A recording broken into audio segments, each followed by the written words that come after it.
Thank you so much for joining us. Today we are going to be talking about our trip to South Africa, which we took last November, November 2019. And we split it between two destinations. So we flew into Cape Town and spent the first couple days there, and then we went up to Kruger National Park and did the whole safari tour. We spent a total of 4 nights in Cape Town, 2 actually in Cape Town downtown, and 2 in Simonstown. We rented a car for the full time that we were in Cape Town. They drive on the other side of the road there, which wasn't a problem. I've done that in countries before. Most rental cars are manual transmission, which was fine as well. But there are quite a few hills in Cape Town, so every once in a while when I was driving on the wrong side of the road with a manual transmission that I'm not used to, something would happen and I'd get like a little out of my element and have to kind of think about what I was doing. And my biggest mistake, which I did all the time, was I would, instead of turning the turn signal on, I would flip the windshield wiper on, and I'd be like trying to change lanes, and the windshield wiper would go off, and it was just a funny little memory from that. That I was good when everything was cool, but when I had to think for a second, I always would mess up my muscle memory. Cape Town is in a really beautiful area, and it's pretty spread out, so I would definitely recommend renting a car if you're comfortable driving on the left side of the road with a manual transmission. If you're not, maybe not.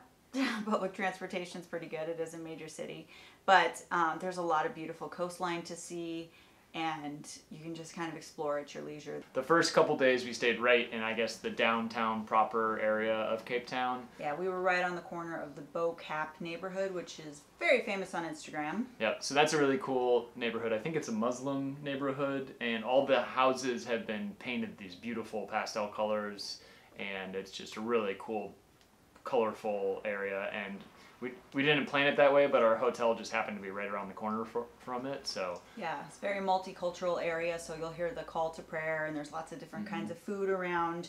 We stayed at the Hilton's Cape Town City Center, which if you have watched our channel before, you know that we stay at a lot of Hiltons. Number one, because I have a friend who generously gives us friends and family discounts, and also because I'm a gold member. Gold member? I'm a gold status member, I guess is a better way to put that, due to the credit card that I have, the American Express, which has saved us tons and tons of money because you get free breakfast. This is actually the trip that we found that out on. We did not know that before. Yeah, and it also gave us access to the executive lounge, which I don't know if it does that at all places, but we got in. We had free drinks and hors d'oeuvres every day. It was awesome. We barely paid for a drink the whole time we were there. Yeah, if you're watching this on YouTube, we will link in the description that credit card so you can get that too. It's just something that we always tell people about. We're not sponsored by them or anything. It's just a really awesome card, and it gets you a lot of perks when you're traveling. If you apply through my link and get approved, we both get a little bit extra points, so it's a pretty good deal for both of us. I really like it, and Hilton properties are always, up to a good standard. So anyway, it was a great location, great hotel. We spent a lot of time shooting Instagram photos at the Bo-Kaap neighborhood. Yep, then we went to the V&A waterfront. Yes, that's definitely iconic. A port section of Cape Town, and there's just a lot of shops and restaurants down there. It's definitely a cool place to go see. Yeah, there's a big indoor shopping mall, and then there's outdoor shopping too. Lots of dining. It's also where you're going to pick up any water tours if you go out to Robben Island or do just tours of the Cape or whatever. There's also helicopter tours, I think. That's where you're going to pick those up. It's pretty famous, and it's a great way to spend an afternoon. There's street performers and stuff. Yeah, live music. It was pretty cool. Yeah. Definitely a spot to go check out. Good food. I do have a blog post about the best things to do in Cape Town. If you guys want to check that out, I'll link it below in the description. One of my favorite cities I've ever been to. The climate is kind of like California. It's pretty dry and pretty mild. You go to Cape Town, Table Mountain National Park. Getting up to the top by some means is definitely recommended. We took the gondola. Yep, and that's, definitely the easiest way, and what I would say 95% of the people do. You can hike to the top, but it's a pretty crazy hike. You're going to have to definitely not be afraid of heights, and there's some exposed sections. I think you might even have to climb a rope at one point. Yeah, and it's a couple thousand feet of elevation gain, so it's... We would have done it. We were just short on time. Yeah. So hiking is really big in Cape Town just because of the national park. and fantastic views over the 12 Apostles, which is pretty iconic. Yeah, you definitely have to go to Table Mountain. We also went to the Belmond Mount Nelson Hotel, yes, which is a very glamorous hotel that's kind of at the base of Table Mountain. Very pink. Very pink. Very pink and Instagrammable. Don't they call it the Pink Palace? Or am I making that up? They might. I feel like any hotel that's pink, they call the Pink Palace. Yeah, I'm probably just making that up. But... I definitely know the Royal Hawaiian is the Pink Palace. Yeah, maybe the go. Don Cesar in Florida. Anyway, I really wanted to drag him along to the girliest thing ever, the high tea there. Yeah. Which definitely recommend making reservations for. We didn't, but we luckily kind of snuck in last minute, so that was nice. We have a habit of doing that. But it was really good. The high tea was a little bit of a splurge, but in addition to this really nice tea that you get served like a whole meal of these little, you know, crumpets and little mini sandwiches and everything. Yeah, if you've ever been to an afternoon tea. Way more than you could ever eat, so. It was a splurge for Cape Town, but generally the exchange rate, at least for US dollars, is really good. So Cape Town in general was pretty inexpensive. Yeah. I mean, it wasn't like Southeast Asia prices or anything, but compared to like Europe, yeah, it wasn't too bad. It was probably half the price of anything in Europe, if even that. So the high tea each was like 30 US dollars, which was not much, especially considering here in the US, a high tea at a nice hotel will run you 100. Yeah. Probably. I've looked at the Belmond here, and that's about what it is. So definitely recommended it. So that was pretty much the 2 days that we spent in central downtown Cape Town, and then we decided to drive a little further south and check out some of the smaller areas down along the coast. So the first spot that we went to was Maiden's Cove Tidal Pools, and that's actually in the town of Camps Bay, which I think is like a suburb of Cape Town. It's actually, I mean, all of this is technically part of Cape Town. It's just a different neighborhood. Cape Town's really spread out. Yeah, that's right. Yeah, even Simonstown and Boulder Beach are technically part of Cape Town. Nice. So yeah, we drove down to Simonstown. I think that was like maybe an hour and a half drive away from the downtown area of Cape Town. Just because we went the long way, it's really only about 40 minutes if you go straight through, but we took the Chapman's Peak Drive, which is incredibly scenic, highly, highly recommend, but it's a toll road, so you can only go so far and then you'll have to pay. Yeah, it's only a couple bucks, but it's a pretty crazy road. I mean, it just hugs the edge of this cliff, and I don't know if I'd want to be doing it in like a thunderstorm or anything like that. It might be a little hairy. And you only have to pay going from downtown Cape Town to the other side. You don't have to pay coming back, but it's definitely something you should do if you're in Cape Town and have your own car.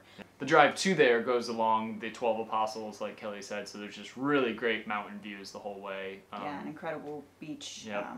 Yeah, the coast is incredible. We did stop at Maiden's Cove Tidal Pools and flew the drone there a little bit, and that was really neat. Really cool bouldery coastline. Yes, gorgeous. Gorgeous beaches. Camps Bay is where Cape Town goes to the beach. Tons of like waterfront dining and, you know, cool boutique hotels with awesome cliff views and everything. A great area to stay in. Third and fourth nights we stayed at an Airbnb in Simonstown. Yep, and Simonstown is very close to the famous Boulders Beach, which is where you can see the African penguins in Cape Town. And if you've done much research on Cape Town, you know that they have penguins there, and that's a big tourist attraction, so we wanted to go and experience that a little bit, so we decided to stay in Simonstown for a couple days. Yes, you can definitely do that as a day trip. It's super easy from central Cape Town if you want to. There are tours and everything that go there if you don't have your own car. But we wanted to also go to Muizenberg Beach and just kind of take our time. Airbnbs were super cheap, and we wanted to get to the penguins early because it does get super crowded. It was a cool Airbnb we stayed in too. Yeah, it was. It was kind of coastal. Something that was kind of unique is this whole area of the Table Mountain is a nature reserve, and they have a big baboon problem. Or population. Yeah, or population. So they actually employ their... Baboon monitors. Baboon monitors, thank you. And they kind of keep track of these baboon herds, and, you know, if they get too close into the town, they will, you know, kind of shoo them out and things like that. They're baboon wranglers, basically. Yeah. What is a group of baboons called? I don't know. If you know, drop it in the comments, because I really don't know. Yeah. A troop? It might be a troop. Maybe. A troop of baboons are mean. Yeah, and that was something that we saw in the Airbnb. There was like a little pamphlet, and it's like, hey, there's a couple pages on like what to do if you see a baboon, because they're very aggressive, they're very territorial, and they're very large, and they come down and just will destroy, you know, anything that you leave out. And like, we went to dinner one night and asked the person at the restaurant, like, do you really have a baboon problem? Because on the patio of the dining area, there was a big sign that said beware, you know, and our server said every single day we have baboons come, and they'll like, you know, smash liquor bottles, and like one ripped a stove off of the wall, and they'll like if they get rip inside, cushions open, eat all the bread, and just like they just love to destroy. They're incredibly destructive. Yeah. So we didn't see any while we were there. I don't know if I'm upset about that or not, because they're so mean. Like, I didn't want to encounter one like that, I don't think. Yeah. I did see one on safari, like far away, but which we did in a couple days, but we'll get that in a little bit. Yes. So the penguins are really cool. We did go see those, and that was really neat. There's a couple different beaches that you can go to and see all these penguins. I also have a blog post on that, so if you're watching this on YouTube, I'll link that one below too. So I'll have 2 Cape Town blog posts for you. Yep. And then I think the last thing that we did in Cape Town was we went to Muizenberg Beach, which is really famous for its colorful beach shacks, and it's a good surfing beach. I wanted to originally go do some surfing, but the surf was terrible, so we passed on that. Yeah, it was so windy when we went. Oh my god, it was so windy. Yeah, it was super tough. I thought about going out too, even though the conditions were terrible, just because, like, well, I'm in South Africa, I should probably try to surf, but, like, standing on the beach, you were just getting pelted in the face with sand. You can take a train from central Cape Town to Muizenberg if you want to take a day trip and don't have a car. Nope. Like any of these places are connected by train or public transportation, so if you don't have a car, you can do it, but it just gives you more freedom.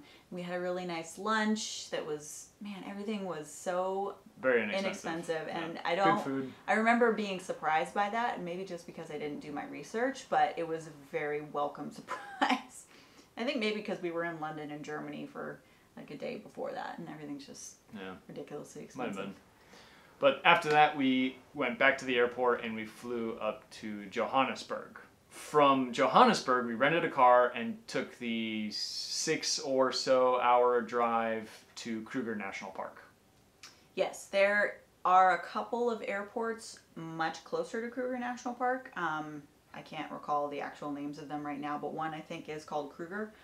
But they're very expensive to fly into, as only a couple like commuter airlines fly into them. So, but the Kruger area is really big. There's Kruger National Park, and then there's the greater Kruger area. So like, there are tons and tons of options for safari lodges and safari activities and self-guided safaris that you can do to meet your budget, whatever it is. So don't not go on safari because you think you can't afford it, because there's tons and tons of options. Yeah, you can do a really cheap safari, or you could do a super luxury safari, and there's everything in between. So we kind of had a little taste of both. Yeah, so the first place we went to was called Baluleni Safari Lodge, and it was a little further north on that side of the park. We actually stayed in like a tent.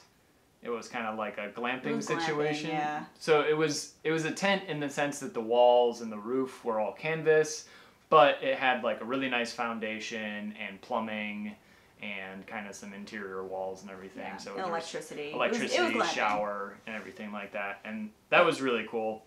Yeah, I think that was about $250 a night, for both of us, and it was all inclusive. So we got breakfast, lunch, and dinner. And the safari drives are also included in that too. 2 a day. And we wanted everything to be included with it. We didn't want to have to like go out and try to find our own meals and safari drives and stuff like that. And that's really great because you get a guide your safari guide just kind of stays with you the whole time, and we'll tell you, okay, we got to meet up here to be on safari, and this is where we're going to go, and this is what we'll hopefully see. And then you get back, and it's like, okay, you know, if you want to go for a guided walk in the bush, we'll take you out after lunch to do that. You know, they really kind of catered it to the way you wanted to do it, which was really cool. They're nature experts too, so they know all kinds of stuff about the animals. I don't want to say naturalists because I feel like that's another word for nudists, but I don't think that's right. Maybe there are some, who knows, that are, you know, safari naturalists. I don't know in the African bush. The lodge included 2 safaris a day, and you go out in the morning and you go out right before sunset. That is because that is the coolest time of the day, and it's also when the animals are the most active. So, we didn't really know what to expect going into that safari lodge. It was kind of far north, and it was on a private game reserve. You have to have a reservation at a lodge or a place to get into these private game reserves. They don't just kind of allow people to go in and drive around. Yeah, poaching is a huge problem there too, so that's part of the reason is they want to make sure that you know, I think they even checked our car, looked in our trunk to make sure that we weren't like smuggling in anything or out anything. So it was nice to see that they're taking precautions against that kind of thing. But the lodge itself was really nice. It was owned by this older couple, Afrikaans guy and his German wife. She was from Germany. Yep, yeah, but they were both like late 60s, maybe 70s, and they owned this little lodge. It was really small. I think they could only accommodate maybe like... There were like 8 tents or cabin. It was like a mix of tents and cabins. I'm sure they're maxed at less than 20 people on property at any time. So yes, we all eat dinner together at the same time, eat all your meals together at the same time. As I said, we didn't know what to expect, but we had a really, really good experience there. Yeah, we did. They were very hospitable. Yeah, it was awesome. Our first drive that we went out on, you get these big 4-wheel drive diesel Land Cruisers, or you know, Land Rovers. And they don't have any tops to them, but they have kind of stadium seating, so you can kind of like see out of it. You just go out on these trails into the bush and you look for animals, and you see a lot of animals because the camp itself doesn't have any fences or anything like that. It's in there, you know. So after dark, you're not allowed to walk around on your own. You have to get escorted to dinner. And then escorted back to your tent because there are literally no fences. At this place, there were tons of animals we saw walk through. Oh, yeah. Including a bull elephant, which hung around all day one day. Yeah, he showed up around noon, and we went to bed at like 10 o'clock that night, I think, and he was still knocking over trees and making noise. And he was huge. Yeah, he was a huge African elephant. Yeah, 15 feet tall probably. Like, he was massive, you know, and that was pretty cool to see. We would be waiting outside and sitting on our porch at night, and you could hear like lions roaring in the distance, you know, and there was and you know, you'd go out in the morning and there would be, you know, little monkeys that were kind of like looking at you, like seeing if they could get into your room. Yeah, you had to lock your door every time you left because monkeys and baboons would try to get in. It was, if you ever get a chance to go on safari anywhere or in, you know, South Africa, 10 out of 10 recommend. It's absolutely incredible. And I'm like, if you guys know from watching our channel, I'm a wildlife freak. Like, I love animals. I love seeing wildlife in their natural habitats. And it was incredible. Was it the first one we went on? We saw a leopard. Yeah, so the first morning drive we went on. Because we missed the evening one. We saw some giraffes right away and saw some really, you know, awesome birds, and a couple, like, antelope are everywhere, impalas are everywhere. So after a little bit, you didn't really take pictures of those anymore because you literally saw hundreds of them everywhere. But leopards are pretty rare. Obviously, you want to see the big cats. Came across another safari vehicle from a different camp that was in the same preserve that, you know, had spotted it and was looking, so we kind of drove around there. Yeah, they have walkie-talkies and radios and stuff. So they'll all talk to each other and say, like, hey, we've got a lion over here, like, let's go, you know, everyone kind of go to that area, that sort of thing.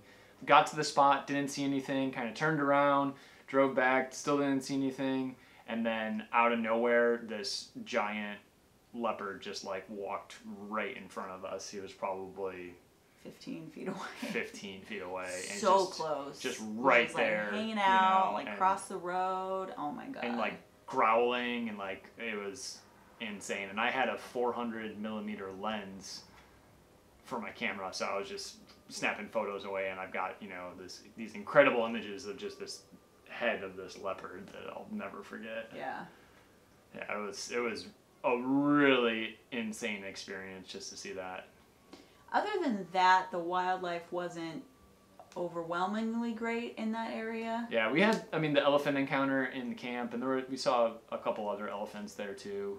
And we had just a great time at the camp itself. Yeah, it was nice. Everyone eats their meal in like a family style setting, and it was... One of the things that you'll get if you go on an arranged safari is in the morning, kind of halfway through, they'll stop and make coffee.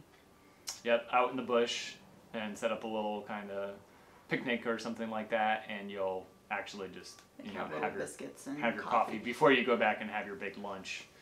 But you'll also do something at night, which is called a sundowner, where right as the sun sets, you get out of the safari vehicle and you set up a table and you have a drink and you're off the vehicle when it's getting dark and kind of crazy. And yeah, beautiful sunsets, and you're like eating little snacks and drinking wine, and you're just out there and in Africa. And I mean, your guide's right there, you know, and it seems safe, but you're like, also at the same time, you're like, it's dark and I'm in the middle of the African bush and I'm not inside the vehicle. Like, this is kind of crazy, but it was a really awesome time. It was funny because it was such a long drive from Johannesburg to Baluleni, the first lodge we stayed at, that we were originally going to take a later flight to get to Johannesburg, and we were going to arrive at the lodge after dark. But I had been emailing back and forth with the lodge owners, and they were like, that's probably not a good idea to get there after dark, because you have to drive your own car through the park to get to the lodge. So, and the animals come out at night. Yeah, so there were big five, like you could have driven straight into a rhino or a lion. So they were like, if you can get here earlier, that might be more ideal. So we changed our flight. And it's so good we did, because the road in was like... We didn't think we were going to make it.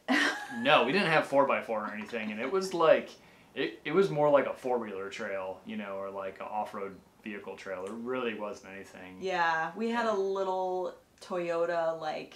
It was almost like a minivan. It was kind of like a minivan. Smaller. It drove like a loaf of bread. It was terrible. It was one of those situations where we were like, what did we get ourselves into? Yeah. That time we had been like, okay, we've got a 6-hour drive ahead of us. You know, let's not get a manual transmission. Let's pay a little extra for the automatic. And so we got that, and I wish we had just gotten a manual because it was terrible. But we got through it fine, but I'm really glad we didn't do it. Yeah. So. We spent 2 nights there, and we had, I think, 4 game drives or something like that, and then we drove 3 hours south to our next safari lodge, which was in the Sabi Sands area, to the Sabi-Sabi private game reserve, which Sabi-Sabi is like a collection of lodges on this smaller game reserve within Sabi Sands. It's kind of confusing. And it's definitely more luxury. You know, the first couple days we did the kind of glamping tent experience, which was awesome. But this one is like a very luxury resort. Yeah, the Sabi Sands area is known for its more expensive lodges, for sure. Like when we told people from the other lodge that we were going there, they're like, oh, going down there with the fancy. Oh, wow, yeah. So we ended up having the privilege of working with the Sabi Sands Lodge to go to the Earth Lodge, which was one of 4 of their lodges, I think. Yeah, and I mean, it was incredible. It was the best place we've ever stayed at. Yeah, it was 5-star, 5-diamond service. It was, you know, just every room is its own like private villa with an in-ground pool that like overlooks the bush, so you know. Yeah, again, open to the animals, so you can't go out after dark. Yeah, but there could be like an elephant drinking out of your pool, you know, like you're that close to everything. Yeah, a couple weeks before we got there, they had lions that walked through while everyone was eating dinner. Yeah, it was. We didn't see that, but I can't say enough about how awesome that place was. It was insane. I've never experienced service like that. It was a very expensive place, but it was exactly what you paid for. I mean, you know how much it was a night? Per person, per night, it was about $1,000 US. Yeah. So it was worth it. Yeah, it was worth that much. If we had that much, it would we didn't pay for it because we were lucky enough to work with them, but you know that. Yeah, we pretty much worked the whole time we were there. So. Yeah, but it was great. It was super awesome. Like everybody knew your name before you got there. Yeah, that kind of place. Yeah, it had a staff. There were probably more staff than guests. It was that kind of place. Yeah, and when you went out on your safari drives too, there was like a champagne toast halfway in the bush, you know, like, and you'd stop and they had their own reserve label of sparkling, you know, wine from South Africa. And every room was a villa, and it was bigger than our apartment. Oh yeah, huge. Easily. Yeah, like every detail was taken care of. Like the mini bar, like F that. That was not. That's a full bar. Yeah. Full like bottles of wine, champagne. They had limes. They had lemons. Yeah, they had ice. They had salt. They and had it's all anything included. You could want. You know, yeah. so you know you could pop a bottle of champagne, and it was really awesome. And yeah, that's right, we did. And the animals there were amazing too. Yeah, way better than up north. It was like if you want to see animals, go to the Sabi Sands area because it is packed. Yeah, and that also was in a private game reserve, and you had to go in and do the checkpoint and everything. But this one was really serious. Like I saw guys that were patrolling the fence with like machine guns and like face masks, and I remember asking our guide, why are they wearing face masks? And they're like, oh, that's to hide their face from the poachers, because they were patrolling for poachers. It wasn't to like regulate the animals. They were like looking for poachers that were trying to break in. So it was a very fortified area to keep these animals safe, which they have was a really cool. healthy rhino population down there. And that's something that is very endangered. We had a guide and a tracker on every game drive, and we had the same ones every time. I think we ended up on like 7 drives or something. Yeah, something crazy. Like over 2 days, we went on 7 drives. Yeah, it was.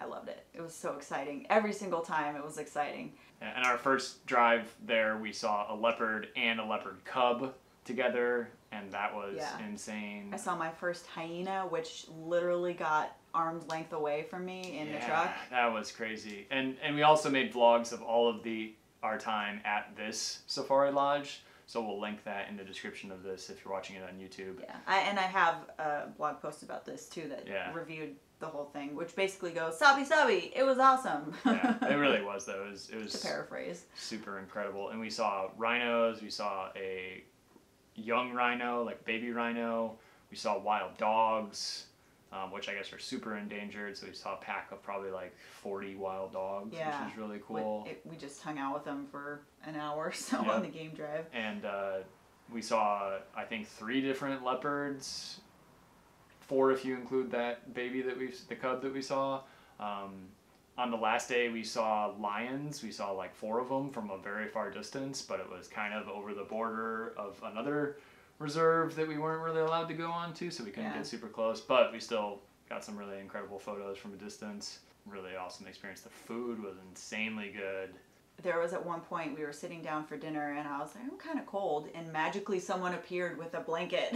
Yeah, I don't even think she said it out loud, but that's the kind of service that you'll get at a place like that they anticipate your needs. I've worked in a couple restaurants recently and kind of know a little bit about that, but to see it at that level was really impressive. Anticipating the guest needs, you know, knowing our names before we even got there. Like they would remember our drink from the night before and already have it ready, you know, like it was that kind of a place. It was really cool. Yeah, if you have anything to celebrate, you know, we were on our honeymoon, worth the splurge, 100%. Even if you just stay there for 2 nights, it was super sweet. It was magical. I will never ever forget that. No, it was so incredible. There are also options that you can do it really inexpensive. Before we got this collaboration with Sabi-Sabi, we wanted to go and we were looking at just staying at the Marriott and booking our own safari drive. So that's an option you can do too. And that's, you know, very inexpensive to do that. The Marriott was really, really close, actually, to where we were. Yeah. To the lodge. So it's just like a normal hotel room. It was like $150 a night or something. It was nothing was included, you know, meals and game drives and stuff like that. So you have to figure that out on your own. But really, if you want to go on safari, it runs the gamut of you don't have to spend $1,000 a night or anything like that. And I mean, you could stay at cheaper places. The Marriott obviously is a nice hotel, so that, you know, is somewhere that would probably cost a little more. I would probably spend a little bit more money just because you are in Africa, and I don't know if I'd want to be like sleeping in an actual tent, you know, around those animals. But if that's the experience you're looking for, like, all the more power to you.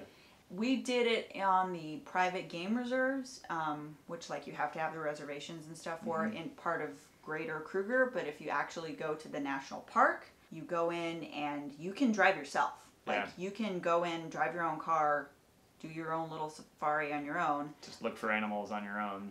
Yeah, which at one point we considered just for budgetary purposes, but you know, you can't get out of the car unless you're at one of the rest camps or rest stops or whatever.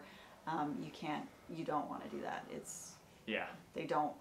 I think they maybe even make you sign a waiver. That was one thing with the safari vehicles, is you could be right next to an animal, but as long as you were in that safari vehicle, you were considered a part of that, which is a much larger object to those wild animals. If you stepped out of the safari vehicle and they saw you on your own, it would be a whole different story. They knew, like, to not come near the vehicles. They didn't care about the vehicles. They didn't see them as a threat or anything.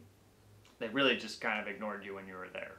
And that was like you can self-drive to do it for budgetary purposes, but then you're inside the car with the windows rolled up, and these were open air. You're right there, and they're like, you know, your guide is like looking and spotting and like getting calls and we did that with the other like guides. They would call and they'd say, oh, there's, and it's funny, they have code names for all the animals because they don't want to get anybody excited, because obviously the animal could go away before you get there, so they don't want to say like, oh, there's lions over here, and get everyone all excited, and then you don't end up seeing them. So they have specific code names for each animal, so so if you happen to get there and the animal's not there anymore, you're not like disappointed. But there was times when, you know, they said, hey, we have a really rare animal sighting, like, is it okay if we go to this section really quick? Like, everybody, like, put your seatbelts on, and they would just take off on these dirt roads, just like, you know, you're going crazy. Remember when the one leopard was up, like, across the river bank or river bed, and oh my god, we were almost freaking vertical on this riverbed trying to go up in these, those were Land Cruisers. Quieter than the first lodge. Newer. The old one was like the first lodge was like a 1970s Land Rover, you know, so it was very it was like old school safari. But that was kind of cool too. So. But they were just completely different experiences. Both amazing though. Yeah. If you can do that, that's really awesome too, because then you can kind of have different types of experiences for sure. Yeah. But as you can tell, that trip holds a special place in our heart. Like, it was really cool. I would go back and do the exact same itinerary in a heartbeat. Everybody always asks me, like, where are your favorite places? And in the list, because every place is different, I always include South Africa, because that was my second time there, and I would go back tomorrow if they invited us back. So I think we're going to end this here. So thank you so much for watching, everyone. If you're watching this on YouTube, be sure to check out our other travel talks and all of our vlogs that we did on our South Africa trip. That was right at the beginning of our YouTube journey when we filmed, so don't judge the quality. It might be not so good. Right. But still, you get to see animals and stuff, so. And a tour of that awesome villa we were talking about. So thank you guys so much for watching. Be sure to subscribe so you don't miss when we do end up going back to Cape Town. Thanks so much. This is The Awkward Tourist and Kevin.